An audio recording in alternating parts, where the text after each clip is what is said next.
Hello दोस्तों, good evening. आप सब कैसे हैं? आशा करता हूँ ठीक होंगे। तो आज का कहानी है रहस्यमयी जंगल, कुदरत का इंसाफ। रात का अंधेरा चारों ओर फैल चुका था।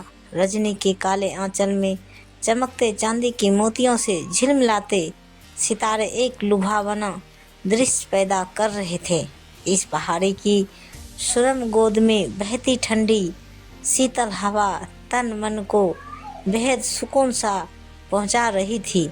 काली गहरी रात का ये रंगीन मौसम हर प्रेमी जोड़े को एक दूसरे की बाहों में समा जाने के लिए प्रेरित कर रहा था।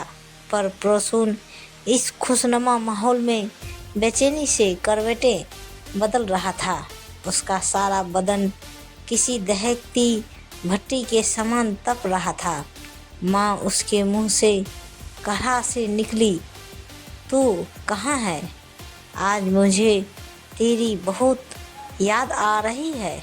आज मुझे तेरी बहुत ज़रूरत महसूस हो रही है। मेरे पास आना माँ।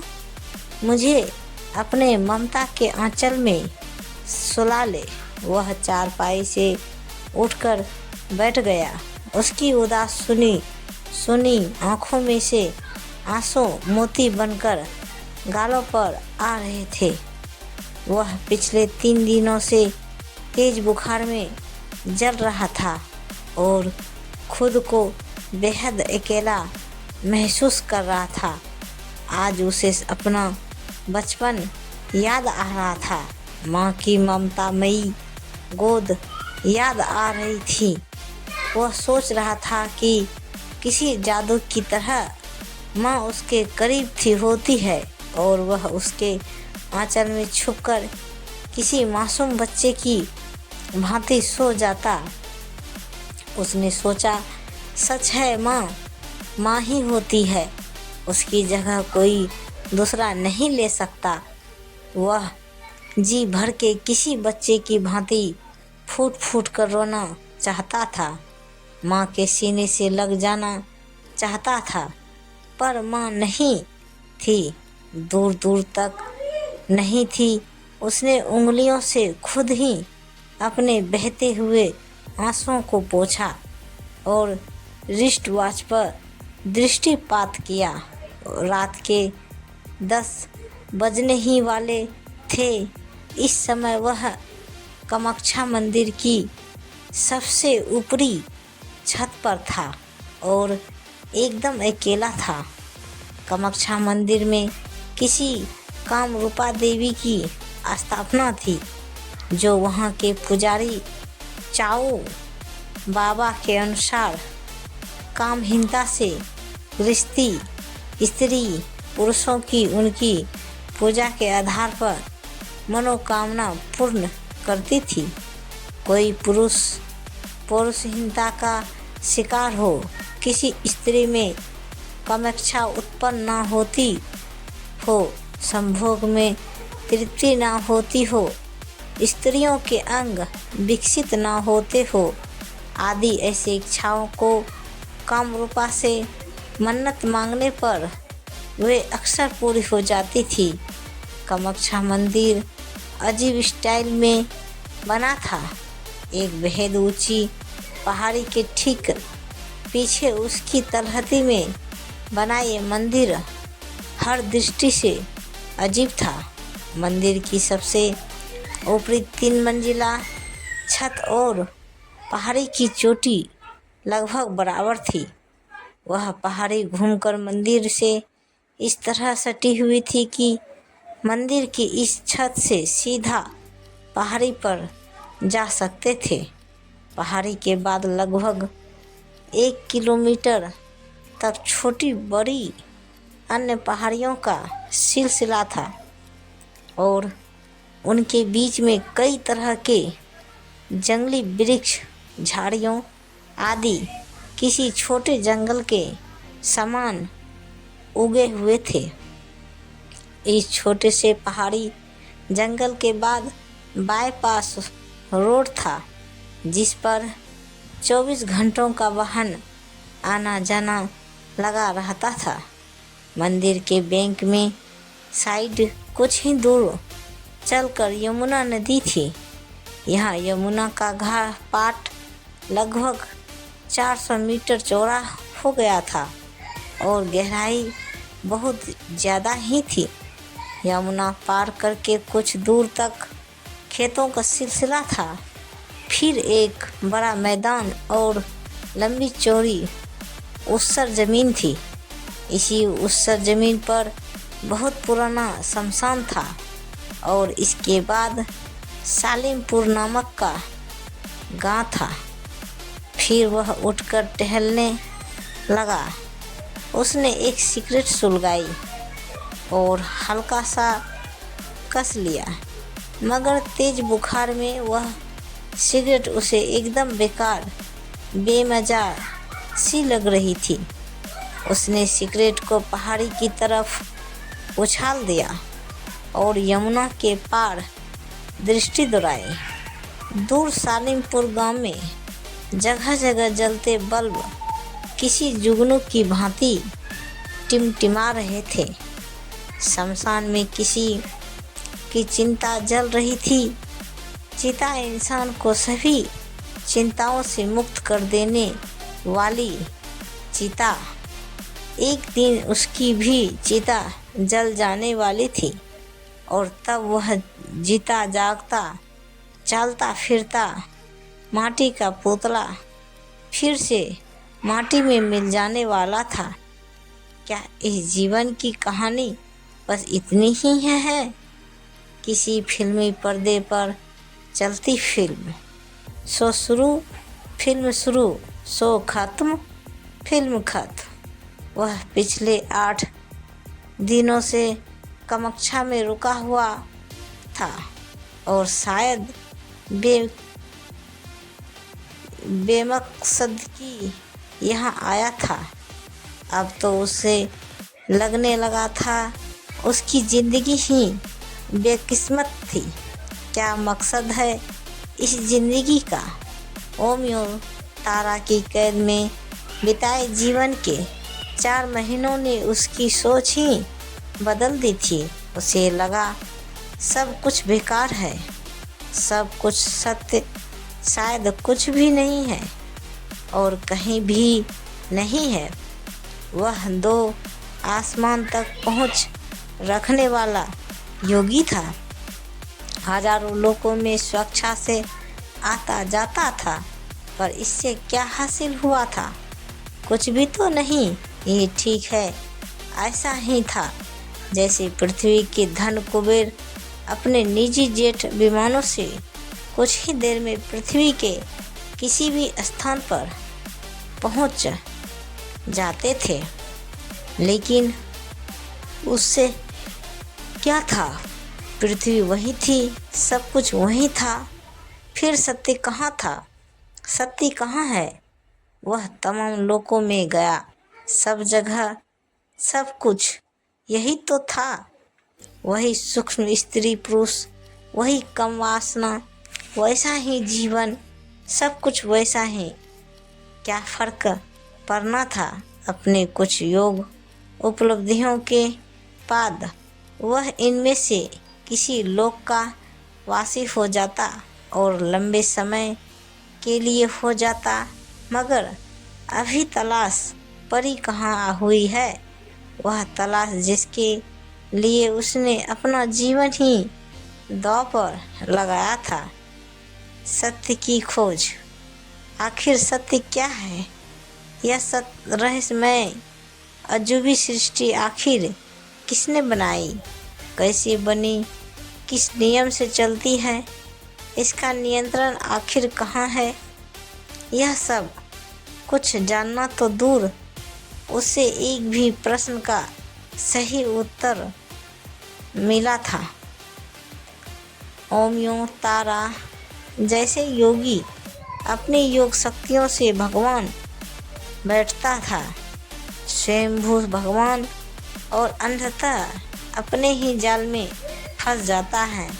न सिर्फ खुद फंसता है बल्कि अपने टूटे पिंजरे के जाल में कई निर्दोष आत्माओं को फंसा देता है।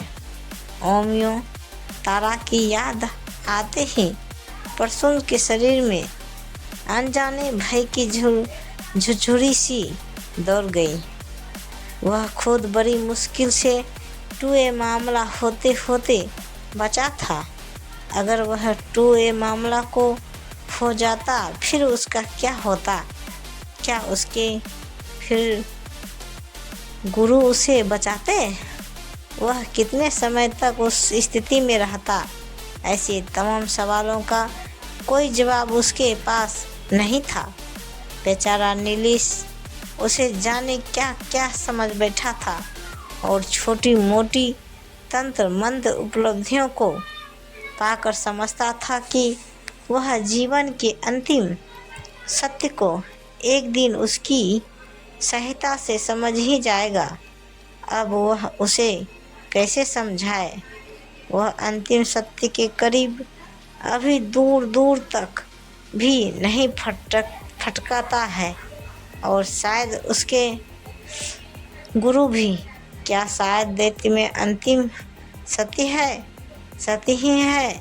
नहीं नहीं, अब उसका यही विचार पक्का होने लगा था। यही सब सोचते हुए वह फिर से चारपाई पर बैठ गया।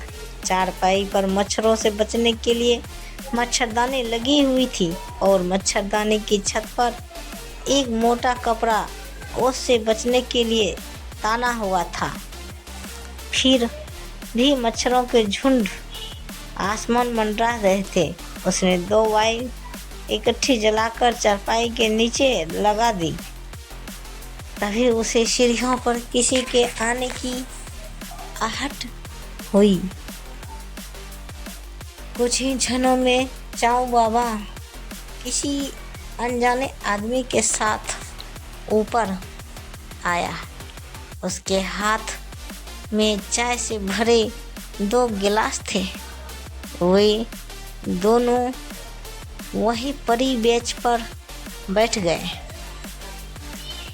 खाऊ नाऊ ने उसका हाथ थाम कर बुखार देखा और आसर से चीखते चीखते प्रसन्नों का बदन किसी तपती भट्टी के समान दमक रहा था। उसने प्रसन्नों के चेहरे की तरफ गौर से देखा पर वह एकदम शांत था। बस पिछले कुछ दिनों से उदासी अस्थायी रूप से उसके चेहरे पर छाई हुई थी। आप कुछ औषधि क्यों नहीं लेते? चाऊ बेहद सहानुभूति से बोला। प्रसून ने कोई उत्तर नहीं दिया। उसका चेहरा एकदम भावशून्य था। वह यमुना पार के शमशान में जलती हुई चिता को देखने लगा। नाऊ ने साथ आए आदमी को उसने परिचय कराया और रात के खाने के लिए उसने उससे पूछा, जिसके लिए उसने साफ मना कर दिया। तब चाऊ नीचे चला गया। प्रश्नो धीरे धीरे सिप करने लगा। बाबा लोगों की इस खास तीखी चाय ने उसे राहत से दी थी। दूसरे आदमी का नाम महावीर था और वह इस जलती चिता के पार बसे सालिमपुर गाँव का ही रहने वाला था। चाऊ से यह जानकर प्रसन्न एक पहुंच हुआ योगी है, उच्च स्तर तांत्रिक मांत्रिक। उसे प्रसून से मिलने की जबरदस्त इच्छा हुई और वह ऊपर चला आया। पर प्रसून को देखकर उसे बड़ी हैरत हुई।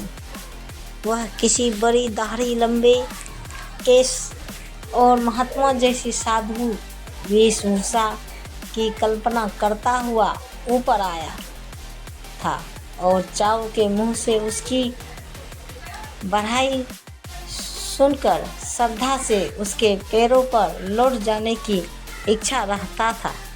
पर सामने जीन्स और ढीली ढाली शर्ट पहने इस फिल्मी हीरो को देखकर उसकी सारी श्रद्धा कपूर के धुएं की तरह भांति उड़ गई और जैसे तैसे वह मुश्किल से नमस्कार ही कर सका। महावीर धीरे धीरे चाय के घूंट भरता हुआ प्रसून को देख रहा था और प्रसून रह रह कर उस जलती चिता को देख रहा था। क्या गति हुई होगी इस मरने वाले की? जीवन की परीक्षा में यह पास हुआ होगा या फेल? यमदूतों से पीट रहा होगा या बाइज्जत गया होगा या सीधा 84 में फेंक दिया होगा? वह सुरेश था। अचानक महावीर की आवाज़ सुनकर उसकी तंद्रा भंग हुई। महावीर ने उसकी निगाह का लक्ष्य समझ लिया था, अतः उसके पीछे पीछे उसने भी जलती चिता को देखा और बोला, मेरा खास परिचय वाला था, पर किसी विशेष कारणवश मैं उसने चिता की तरफ उंगली की। इस अंतिम संस्कार में नहीं गया। कल तक अच्छा खासा था, जवान था, पट्टा था, चलता था तो धरती हिलाता था, बड़ा अच्छा इंसान था। आज में खत्म हो गया। कहते हैं ना, मौत और ग्राहक के आने का कोई समय नहीं होता। अपने पीछे 2 बच्चे और जवान बीवी को छोड़कर गया है। कैसे मरे? प्रसून भावहीन स्वर में निगाह हटाए बिना ही बोला। अब कहे तो बड़ा ताजुब सा ही है। बस दोपहर को बैठे बैठे अचानक सीने में दर्द उठा। उसके बाद घबराहट सी महसूस हुई। एक छोटी सी उल्टी हुई जिसमें थोड़ा सा खून भी आया। लोग तेजी से डॉक्टर के पास शहर ले जाने को हुए, मगर तब तक पंछी पिंजरा खाली करके उड़ गया। पता तो तभी लग गया था, अब इसमें कुछ नहीं रहा, मगर फिर भी गाड़ी में डालकर डॉक्टर के पास ले गए। डॉक्टर ने छूते हुए बता दी मर गया है, ले जाओ। वापस घर ले आए। घर से वहाँ ले आए। कहते कहते महावीर ने चिता की तरफ उंगली उठाई। वहाँ जाओ सब, अब कहीं नहीं ले जाना। देखिए ना, कितने आश्चर्य की बात है, आज सुबह तक ऐसा कुछ भी किसी को नहीं मेरा मालूम था। सुबह में इसको चलते हुए देख रहा थे और सब इतना टाइम में, और अब चलते हुए देख रहा हूँ। इसी को कहते हैं ना, खबर नहीं पल की तो बात करे कल की। प्रसून ने एक गहरी सांस भरी। उसने गिलास नीचे रख दिया। अब उसे कुछ फुर्ती सी महसूस हुई। सिगरेट पीने की इच्छा भी हुई। उसने फिर से उसे एक सिगरेट सुलगा ली। प्रसून जी, कुछ देर बाद महावीर बोला, पिछले कुछ महीनों से मैं एक बड़ी अजीब सी स्थिति का सामना कर रहा हूँ। सोच रहा हूँ आपको कहूँ या ना कहूँ। चाऊ महाराज आपकी बड़ी तारीफ कर रहे थे। वैसे मैं इसी सामने के गांव में रहता हूँ, ग्रामीण भी हूँ, पर मेरे विचार एकदम आधुनिक ही है। साफ साफ शब्दों में कहूँ तो मेरा ख्याल है कि भूत प्रेत जैसा कुछ नहीं होता। यह सब आदमी के दिमाग की उपज है, नीरा भ्रम है और किंवदंतियों से बन गई महज एक कल्पना ही है। आपका क्या ख्याल है इस बारे में? बराबर ही प्रसून की निगाह शमशान क्षेत्र के आसपास घूमते हुए रात्रिचर प्रेतों पे चली गई, जहाँ कुछ गणों का झुंड घूम रहा था। चिंता का जलना अब समाप्ति पर आ पहुंचा था। उसने कलाई घड़ी पर निगाह डाली। 10 बजने वाला था। सही है, बोला वह। फिर वह बोला, आपके विचार एकदम सही है। भूत प्रेत जैसा कुछ नहीं होता। यह आदमी की द्वारा रोमांच पैदा करने को की गई कल्पना भर ही है। अगर भूत होते, वह फिर से प्रेतों को देखता हुआ बोला, तो कभी न कभी किसी न किसी को दिखाई तो देते। उनका कोई सबूत होता, कोई फोटो होता, अन्य कैसा भी कुछ तो होता। जाहिर है यह समाज में फैला नीरा अंधविश्वास ही है। महावीर किसी विजेता की तरह मुस्कुराया। उसने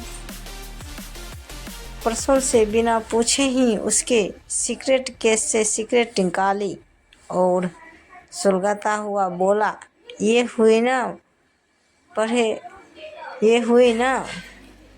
लिखे वाली बात। वरना भारत के लोगों का बस चले तो हर आदमी को भूत बता दे और हर औरतों को चुड़ैल। आपकी बात ने तो मानो मेरे सीने से बोझ ही उतार दिया। मेरा सारा डर ही खत्म कर दिया, सारा डर ही। मैं खामखा कुछ अजीब सी ख्यालों से डरा रहा था।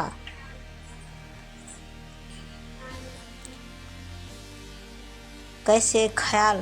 प्रसून उत्सुकता से बोला। मैं कुछ समझा नहीं। अरे वो कुछ नहीं, महावीर लापरवाही से बोला। जैसे आपने किसी को मरते मरते देख लिया हो और आपको ख्याल आने लगा हो, कहीं ये बंदा भूत सूत बनकर तो नहीं सताएगा। ऐसे ही फालतू के ख्यालात, एकदम फालतू बातें दिमाग में अक्सर ही जाता है। प्रसून चुप ही रहा। उसने बची हुई सिगरेट फेंक दी और उंगलियों को चटकाने लगा। लेकिन महावीर फिर से बोला, लेकिन आपकी बात से यह तो सिद्ध हुआ कि भूत प्रेत नहीं होते। लेकिन फिर आजकल पिछले कुछ समय से जो मेरे साथ हो रहा है वह क्या है? वह कौन है प्रसून जी? आप जानना चाहोगे?